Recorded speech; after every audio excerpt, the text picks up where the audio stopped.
Langinkoski is a rapid on the Kymi River in Kotka, Finland. Alexander III of Russia had a very small manor, or a medium-sized log house built there, between the branches of the Kymi River. He would take relatively rustic vacations there, along with his family. His wife, the Empress Marie Feodorovna, enjoyed cooking, while he fished or split wood. The log house is now a museum. Alexander III and Dagmar had heard about the good salmon fishing at Langinkoski, so in the summer of 1880 they arrived at Langinkoski to watch the salmon fishing. They also took a liking to the beautiful river scenery and promised to return. Some years later they did return to Langinkoski. They said that they would like to have a little fishing hut on the banks of the river. The Senate of the Grand Duchy of Finland took measures to have the villa built for the sovereign and his family on the very banks of the Langinkoski rapids. The lodge was designed by architect Magnus Schjerfbeck, and the interior decorating was planned by architect Ahrenberg. The construction of the lodge was begun in the summer of 1888. The imperial couple were so interested in their summer house in Finland that they came to watch the progress of the project.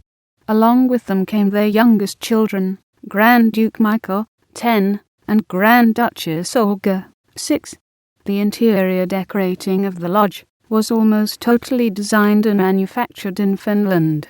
The pieces of furniture in the sitting room were manufactured by local cabinet makers, the textiles by Tampere and Tampere, the chinaware by Arabia in Helsinki, the axe by Billna, the wine and drinking glasses by Kahula Glassworks, and the kitchen stove by H.A.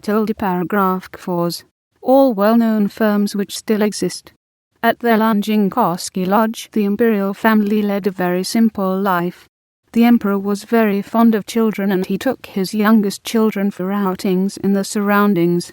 The members of the imperial family used simple clothing and had uncomplicated food to eat. Empress Marie Feodorovna knew how to cook, and at Langinkoski she had an opportunity of devoting herself to that hobby. It is known also that she did not like washing the dishes. Some years ago a photograph taken at Langinkoski was found in the Russian State Archives in St. Petersburg.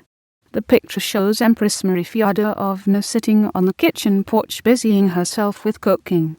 The young officer to the right is Grand Duke George, her second youngest son. This probably was his only visit to Langinkoski. He had caught tuberculosis and the doctors had recommended for him to live in a mountain climate. He lived in the Caucasus and died there at the age of 28 years. When Finland became independent in 1917, the Imperial Fishing Lodge was taken over by the Finnish government, but it was left without maintenance. Pieces of furniture were removed to unknown destinations, and the lodge began to deteriorate. Private individuals saved the lodge for posterity by establishing an association with the intention of turning the lodge into a museum. Their second attempt to get the government's permission for their project met with success, and in 1933 the museum was opened. This very day the association, Langinkoski Museum Society, acts as museum operator under a contract with the government and under the supervision of the National Board of Antiquities. In the 1920s the beds of the Emperor and the Empress had been taken away to an unknown place. As a result of many years of detective work by the Museum Society, the beds were traced to Kotka, the summer residence of the President of Finland.